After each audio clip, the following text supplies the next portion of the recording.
మొక్కల్ని పెంచాలి అనే కోరిక ఉండాలే గానీ, ఏ రకంగా అయినా పెంచొచ్చు. మా అమ్మగారి ఇంటికెళ్ళాను కదా! పక్కింట్లో ఆవిడ చాలా మంచిగా డబ్బాల్లోనూ, వాటిలోనూ, బకెట్స్‌లోనూ ఇంకా పనికిరాని మనం వంటింట్లో యూజ్ చేసుకొని గిన్నెల్లోనూ కూడా మొక్కలు పెట్టేసిందనమాట. కనకాంబరం మొక్కలు ఎంత పూస్తున్నాయి పువ్వులు. సో, మనకి ఆ ఇనిషియేట్ రావాలే గానీ, మొక్కల్ని ఎలాగైనా పెంచొచ్చు. బట్ కొన్ని కొన్ని టిప్స్ అండ్ ట్రిక్స్ అవసరం అనమాట. వాటికి సరైన న్యూట్రిషన్ అందించాలంటే. సో, అట్లాంటి టిప్స్ అండ్ ట్రిక్స్ లాంటివి నేను నా ఛానల్‌లో చెప్తూ ఉన్నాను. సో, మీరందరికీ నచ్చినట్లయితే గనక నా ఛానల్‌ని ఫాలో అవ్వండి. హాయ్, హలో, నమస్తే. Welcome back to my channel Bhagyalakshmi నివాసం.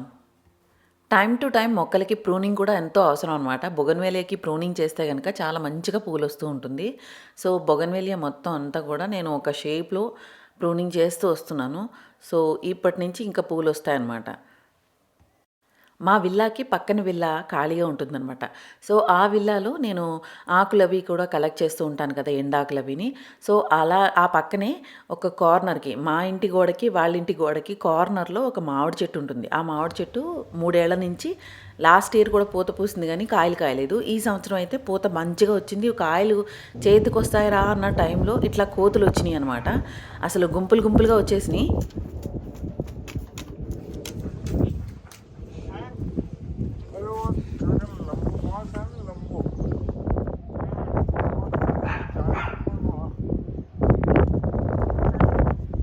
चालीस डी बंदर आएगा यार ऊपर बंदर।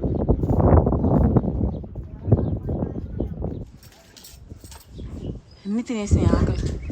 ఫైకస్ మొత్తం ఇరిగిపోయింది.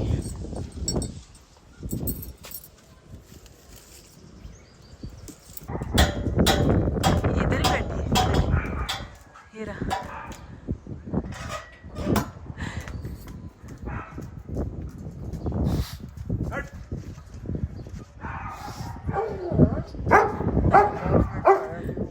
ఆయా नीचे नीचे चला गया.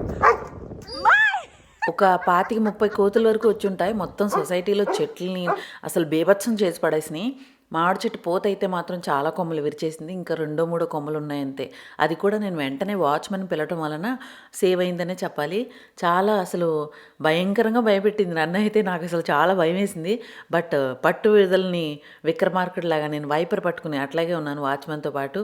తరిమేదాకా నా మేడపైన కుండీలు కూడా చాలా పగలగొట్టేసినాయి. 4 కుండీలు. ఫైకస్ మొక్కలు చిగుర్లంతా కూడా కోసుకొని తినేసినాయి అనమాట. సో, ఆ చిగురు కోసే ప్రాసెస్‌లో చెట్టుని వంచేసరికి ఒక చెట్టు అయితే విరిగిపోయింది. దానికి నేను జిప్ లాక్స్ చేసి మళ్ళీ దాన్ని సరిచేయడానికి ట్రై చేస్తున్నా. ఒకవేళ బ్రతికితే ఓకే, లేదంటే చూడాలి. ఇంకా చాలా రోజులయింది అది కూడా పెట్టి. నేను చిన్న మొక్క తీసుకొచ్చాననమాట. అది 20 రూపీస్ మొక్క తీసుకొస్తే 4 ఇయర్స్‌కి అంత మంచిగా ఎదిగిందనమాట. తర్వాత ఈ మనీ ప్లాంట్ అంతా కూడా మీరు చూస్తున్నది నేను ఎప్పటినుంచో పెట్టుకుంటూ, అల్లుకుంటూ వచ్చాననమాట. ఊరెళ్ళిన తర్వాత బాగా ఎండ కొట్టిందో ఏమో తెలీదు. లీవ్స్ అన్నీ బాగా డ్రై అయిపోయినాయి. సో, ఇవి అస్తమానం ఇంత పెద్ద గార్డెన్ మెయింటైన్ చేయాలి అంటే కొంచెం కష్టమే. అయినా సరే నేను ఒక్కొక్క రోజు కొంచెం కొంచెంగా ఇంట్లో పని అయిపోయిన తర్వాత మధ్యాహ్నం టైంలో ఇట్లా గార్డెనింగ్ పని లేకపోతే ఏదైనా ఎక్స్ట్రా పని ఉంటే కనుక ప్లాంటేషన్, కటింగ్స్ ఇట్లాంటివన్నీ చేసుకుంటూ ఉంటానన్నమాట. ఈరోజు సక్యులెంట్స్ గురించి చెప్దాం అనుకుంటున్నాను. సక్యులెంట్స్ మనం ఎక్కడ పెట్టుకున్నా పర్వాలేదు. మట్టి మాత్రం చాలా మంచిగా వాటర్ వేస్తే కనుక డ్రైనబుల్గా ఉండాలన్నమాట. సో, నేను ఇక్కడ తగిలించి పెట్టినప్పుడు మీకు అందరికీ వీడియోలో చాలా ముందు పోస్ట్ చేశాను అనమాట నా ఛానల్లో. సో, అదే మొక్కలు కంటిన్యూ చేస్తున్నాను. సో, వీటిని నేను ఒకవేళ కట్ చేసి మనకి పైన సక్సెసర్స్ వస్తాయి కదా, అవి తీసి మనం పప్స్ విడిగా ప్లాంట్ చేయాలంటే కనుక ఎలా ఈజీగా ప్లాంట్ చేయాలన్నది వీడియోలో చూడండి. మొత్తం నా దగ్గరున్న హవర్తియా వెరైటీస్ అనమాట ఇవన్నీ. అంటే ఇంకా చాలా వెరైటీస్ ఉంటాయి హవర్తియాలో. బట్ ఇవి నా దగ్గర ఉన్నవి మాత్రం ఇవి. ఇవి నా దగ్గరున్న సక్యులెంట్ వెరైటీస్ అనమాట. సక్యులెంట్ అంటే హవర్తియాలో ఇది ఒక పొడుగ్గా జిబ్రా హవర్తియా అంటారు అట్లాంటిది. ఇందులోనే ఇంకా డార్క్ కలర్ ఒకటి, మరూన్ కలర్లో ఉన్నది ఒకటి ఉంటుంది. అండ్ గ్రీన్గా పొడుగ్గా జెబ్రా లైన్స్ ఉన్నాయి కనబడుతుంది, అదొకటి. అండ్ ఇదొకటి. ఇవన్నీ వెరైటీస్ అనమాట. అయితే నేను ఎప్పుడైనా కనపడినప్పుడు ఒక్కోటి కలెక్ట్ చేస్తూ ఉంటాను. నాకు తక్కువ రేట్లో వస్తున్నాయి అన్నప్పుడు కొన్నవన్నమాట ఇవన్నీని. ఇది దీని మీద కొంచెం అడుగు నుంచి ఆకులేమో పర్పుల్ కలర్లో, అంటే కొంచెం పింకు, రెడ్, మెరూను అట్లా కలర్‌లో కనబడతాయి అన్నమాట. ఇది కూడా అంతే. దీనికి, ఇదికి కొంచెం సిమిలారిటీస్ ఉంటాయి. ఇదేమో కొంచెం నిలువుగా వెలుగుతది. అండ్ ఇదేమో కొంచెం విడిచినట్టు. సన్ డైరెక్షన్ ఒక సైడ్‌కే ఉండిపోయి అంటే ఆ కార్నర్‌లో పెట్టాను కదా నేను. అందుకని ఇటువైపుకి వచ్చేసిందనమాట. పైనుంచి సన్ డైరెక్షన్ పెడితే ఇది కూడా ఇలాగే ఉంటది. అండ్ ఇది కూడా అంతే. ఒక జెబ్రా లైన్స్‌లో లాంటిదే. బట్ ఇది కూడా బాగా ఎక్కువ ఎండ్ అయిందనమాట. దాని మీద పెడుతూ ఉంటాను నేను. ఇది మళ్ళీ డార్క్ కలర్ లీవ్స్. ఇది అసలు దీంట్లో ఏమీ లేదు, ఫ్లష్ ఏమి లేదు అన్నట్టు డ్రైగా మెత్తగా ఉందనమాట. చూడండి, నీళ్ళు చాలా తక్కువ పోసుకోవాలి. నీళ్ళు వేయటమే మెయిన్ ఇంపార్టెంట్ అనమాట. నీళ్ళు ఎక్కువ వేసేసామంటే పాడైపోతాయి. ఇది కూడా అంతే. ఇది కూడా చాలా రోజుల నుంచి ఉంది నా దగ్గర. దీని నుంచి పక్క నుంచి సక్సెసర్స్ వస్తాయి అనమాట. అంటే చిన్న చిన్న పప్స్ వస్తూ ఉంటాయి. వీటిని తీసుకుని మనం మొక్కలు చేయొచ్చు అనమాట విడిగా. అడిగినేమో డ్రై అయిపోయింది. ఇది ఈరోజు ప్లాన్ చేసేటప్పుడు మీకు చూపిద్దామని ఇక్కడ పెట్టాను. మీకు పెట్టినప్పుడు ఫస్ట్ ఫుల్ ఇదంతా నిండిపోయి ఫ్లషీగా ఉంది కదా, చూడండి ఇంత బాగా డ్రై అయిపోయిందో. ఇలా డ్రై అయిపోయి దాకా ఉంచి అప్పుడు ప్లాంట్ చేయాలన్నమాట. ఇది చూడండి ఎంత గట్టిగా అయిపోయింది. దీని నుంచి అయితే, ఈ హవర్తియా నుంచి అయితే నేను ఎన్ని ప్లాంట్స్ చేశాను.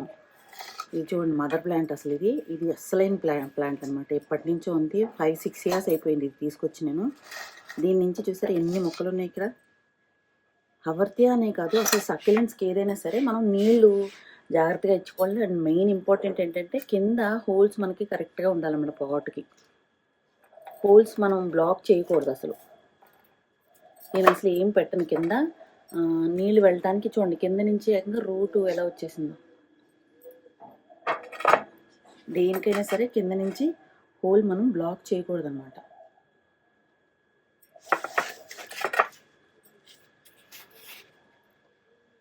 కింద నుంచి కూడా మనకి మంచిగా గ్రోత్ ఉంటుంది. అంటే నీళ్ళు బ్లాక్ చేసేసాం అనుకోండి కింద నుంచి గ్రోత్ ఉండదు అనమాట. దీనికైతే కుండీకి నేనే పెట్టాను చిల్లులు. ఎక్కువగా నీళ్ళు వెళ్ళిపోతూ ఉండాలి. మనం ఒకవేళ నీళ్ళు ఎక్కువ పోసినా కానీ కింద నుంచి వెళ్ళిపోతూ ఉంటాయి అనమాట. అదే నీళ్ళు ఉండిపోయినాయి అనుకోండి దీని రూట్స్ కుళ్ళిపోతాయి అనమాట. సక్యులెంట్స్కి ఎప్పుడు నీళ్ళు ఎక్కువ ఇష్టం ఉండదు. వీటి ఫ్లష్ కూడా ఉంటుంది కదా లోపల నీరుగా ఉంటుంది అనమాట. సో దాని గురించి నీళ్ళు ఎక్కువ పోయకూడదు. మనం నీళ్ళు ఎక్కువ పోసామంటే పాడైపోతాయి. ఎండలో పెట్టుకోవాలా, నీడలో పెట్టాలా, ఎక్కడ పెట్టాలి, డైరెక్ట్ సన్లైట్లోనా లేకపోతే షేడ్ ఏరియాలో పెట్టాలా, ఎక్కడ పెట్టాలి, నేను అన్ని రకాల చోట్లలోనూ పెట్టానండి. అంటే మనం నీళ్లు పోసుకుని మనం మట్టి మిక్చర్ కూడా చాలా లూజ్గా ఉండాలన్నమాట. మట్టి మిక్చర్ చూపిస్తాను మీకు. ఇది చూడండి నేను ఆల్రెడీ ఇలా కలిపేసుకుని ఉంచుకుంటాను సక్యులెంట్స్కి అయితే. ఇందులో ఏంటి, కోకోపీటు చాలా తక్కువ ఉంటుంది. కోకోపీటు తక్కువనే చెప్పండి, వర్మి కంపోస్ట్ ఎక్కువ ఉంటుంది. వర్మి కంపోస్ట్ అంటే నేను కిచెన్ నుంచి తీసుకొచ్చిన పేస్ట్తో తయారు చేస్తున్నాను కదా, లీఫ్ మోల్డ్ అన్నీ కలిపి అలా చేసుకున్న కంపోస్టు అండ్ మట్టి. ఇసుక కావాలంటే కొంచెం వేసుకోవచ్చు. ఇది ఎలా ఉండాలంటే మనం ఇలా తడి చేసినప్పుడు మాత్రమే ఇలా అవ్వాలి. మామూలుగా మిగతా టైంలో ఇలా పొడి అయిపోవాలన్నమాట. ఇలాంటి మట్టి ఉంటే మనకి బాగా వస్తాయి అన్నమాట సక్యులెంట్స్. అండ్ సక్యులెంట్స్ వేసుకోవడానికి ఏం చేయాలి, రూట్స్తోనే తీయాలా అనేం లేదు, రూట్స్ లేకుండా కూడా తీయొచ్చు. మీకు చూపిస్తాను చూడండి. ఇలా మనం ప్లాంట్లోకి మట్టి తీసేసుకున్నాము ప్లాంట్లోకి. తర్వాత దీంట్లో ఇది ఉంది కదా, దీని నుంచి ఇలా సైడ్ కొమ్మల నుంచి వచ్చేస్తూ ఉంటుంది అనమాట. సైడ్ కొమ్మల నుంచి వచ్చినప్పుడు మనం జాగ్రత్తగా ఏదో ఒకటి తీసుకోవచ్చు. ఇది ఉంది కదా, నేను తీస్తాను.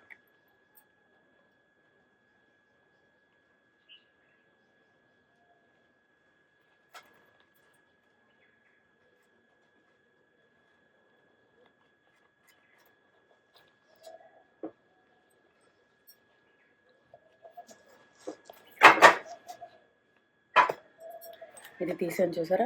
ఇప్పుడు దీని నుంచి ఎన్ని వస్తున్నాయి చూడండి. ఇంకా ఇక్కడి నుంచి ఒకటి వస్తుంది, ఇక్కడి నుంచి నాకు 4-5 వస్తున్నాయి, ఇక్కడి నుంచి రూట్స్ నుంచి వస్తుంది, ఇక్కడి నుంచి. ఇలా రూట్సే ఉండాలా, రూట్స్తో ఉంటేనే బ్రతుకుద్దా అని ఏం లేదు, రూట్స్ లేకుండా కూడా బ్రతుకుతుంది అనమాట. ఇందులో వర్మి కంపోస్ట్ కూడా ఉన్నట్టు వేసాం కదా మనం. ఇందులో చూడండి ఇదిగోండి అర్థవం. సో వర్మి కంపోస్ట్లో ఎక్కువ వేసుకుంటే కనుక గుల్లగా ఉంటుంది అనమాట. సో ఇలా మట్టిని చక్కగా మనం ఇలా తీసుకుని ఇందులో పెట్టేసుకుని రూట్ని గట్టిగా నొక్కండి. రూట్కి గాలి ఆడకూడదు అన్నమాట. గాలి ఆడితే ఏమవుతుందంటే, అంటే మెయిన్ రూట్కి ఇప్పుడు గాలి ఆడకూడదు. అది గాలి ఆడితే ఫంగస్ వస్తుంది. సో కొంచెం గట్టిగా నొక్కుకోవాలి. గట్టిగా నొక్కున్న తర్వాత వేసిన వెంటనే ఊరికే నీళ్ళు వేసేయకండి. నీళ్ళు వేస్తే ఏమవుద్దంటే అది ఆల్రెడీ తడిగా ఉంది కదా, అంటే గుల్లగా ఉంది కదా మట్టి. సో మీరు వేసిన వెంటనే నీళ్ళు పోసేస్తే కుళ్ళిపోయే ఛాన్స్ ఉంటుంది. సో కొంచెం ఒక రోజు అలా వదిలేయండి, తర్వాత రోజు దీంట్లో నీళ్ళు పోయండి, అంతే. ఇది రెడీ అనమాట. మీకు ఇలా నేను ఎన్ని ప్లాంట్స్ చేశాను, చాలామంది గిఫ్ట్స్ ఇచ్చానమాట. సో నాకు ఇలా మదర్ ప్లాంట్ నుంచి ఎన్నో సక్యులెంట్స్ చేశాను నేను. ఎన్నో అంటే ఇక్కడున్న వెరైటీస్లో అన్నీ చేశాను అనమాట. ఓన్లీ క్యాక్టస్ వెరైటీస్ ఉంటాయి కదా, అవి కొంచెం కష్టం అనమాట. హవర్తి అయితే చాలా ఈజీ, అందుకే నాకు హవర్తి అంటే చాలా ఇష్టం. అందుకే ఇదే సక్యులెంట్ హవర్తియాలో మెయింటైన్ చేస్తూ ఉంటాను. సో ఇవి ఎండలో పెట్టవచ్చు, మనం డైరెక్ట్ ఎండలో పెట్టుకోవచ్చు. ఇక్కడ ఇదంతా కూడా డైరెక్ట్ ఎండ కొద్దిగా మార్నింగ్ టైంలో వస్తుంది, తర్వాత రాదు. సో ఇక్కడ కూడా పెట్టాను. అక్కడైతే ల్యాంప్ దగ్గర డైరెక్ట్ ఎండ అనమాట, చాలా గట్టిగా పడుతుంది ఎండ, అయినా సరే అక్కడ వేసేసాను. ఇంకొక చోట అటు షూ ర్యాక్ మీద ఉంది కదా, అక్కడ కూడా పెడతాను. సో మీకు ఎండలో పెట్టాలా షేడ్లో పెట్టాలా అట్లా ఏం లేదు, మనం మెయింటైన్ చేసి నీళ్లు పోసే విధానంలో ఉంటుంది అనమాట. నీళ్లు కూడా మనం ఊరికే రోజు పోసేయకుండా చూసి చూసి ఎప్పుడైతే అవసరమో అప్పుడే పోయాలి. ఎప్పుడైతే అవసరం అంటే దగ్గర 4 నుంచి 5 రోజుల వరకు దీనికి అవసరం ఉండదండి నీళ్ళు. ఆ తర్వాత మీరు నీళ్ళు పోయొచ్చు. ఒకవేళ అంతకన్నా ఎక్కువ బాగా డ్రై అయిపోయిన నీళ్ళు పోసినా కానీ కుళ్ళిపోతాయి అన్నమాట. అంటే అవి ఒకేసారి డీహైడ్రేట్ ఫీల్ అవుతాయి. డీహైడ్రేట్ ఫీల్ అయిన కానీ మీరు ఊరికే ఎక్కువ నీళ్ళు, కొంచెం నీళ్ళు కన్నా ఎక్కువ నీళ్ళు పోసేసారనుకోండి, అది ఒకేసారి కుళ్ళిపోద్ది అనమాట. సో జాగ్రత్తగా మెయింటైన్ చేయాలి వాటరింగ్ సిస్టమ్. That's it.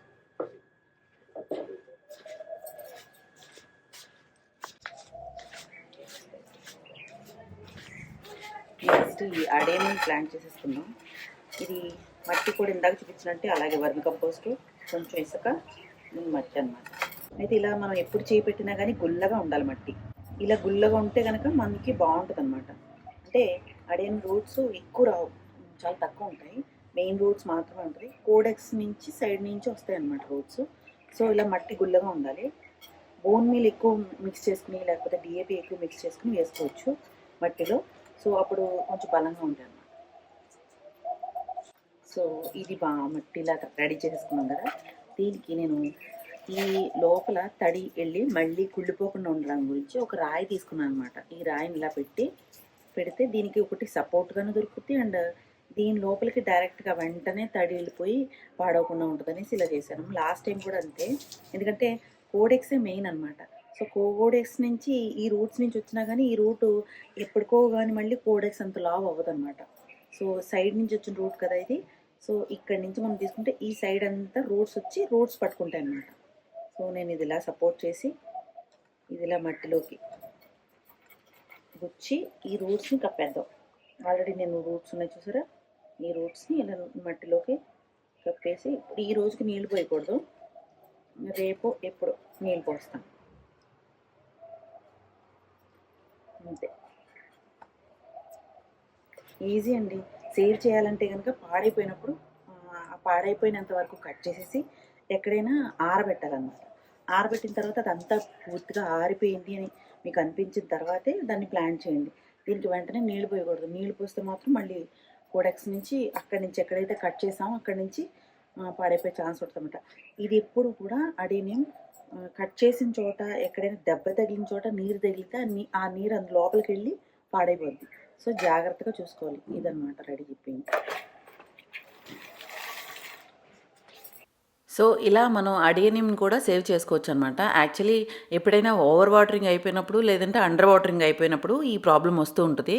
అయితే మనం ఎక్కడికైనా వెళ్ళినప్పుడు చాలా రోజుల తర్వాత నీళ్ళు పోయగానే అది ఒక రకమైన ఫంగస్కి గురయ్యి కుళ్ళిపోతూ ఉంటుంది అనమాట. ఇది లాస్ట్ టైం కూడా అలాగే అయింది ఈ అడేనియం మొక్క. అయితే అది చూసారా గుంటగా ఉంది చూసారా, అదంతా కుళ్ళిపోతే పక్క నుంచి ఒక 3 రూట్స్ బాగా గట్టిగా ఉన్నాయి కదా అనేసి నేను తీసేసి ఒక 4-5 రోజులు ఆరబెట్టాను. ఆరబెట్టిన తర్వాత దాన్ని మళ్ళీ ఫంగస్ రాకుండా ఫంజిసైడ్ ఇంకా పసుపు అట్లాంటివన్నీ చల్లి తర్వాత మట్టిలో మళ్ళీ మామూలుగా ప్లాంట్ చేసిన రోజు నీళ్ళు పోయకూడదు అనమాట. ఒక 2 రోజులు పర్వాలేదు, పోయకపోయినా పర్వాలేదు. తర్వాత మళ్ళీ నీళ్ళు పోసి ఇలా సేవ్ చేశాను అనమాట. సో నేను అడేనియం కూడా ఇలా సేవ్ చేయగలిగాను అంటే నాకు తెలిసిన టిప్స్ మీకు చెప్పాను అనమాట. సో మీ అందరికీ నచ్చినట్లయితే కనుక లైక్ చేయండి, షేర్ చేయండి, సబ్స్క్రైబ్ చేయడం మాత్రం మర్చిపోవద్దు. Thank you for watching. Happy home making, happy gardening. Bye.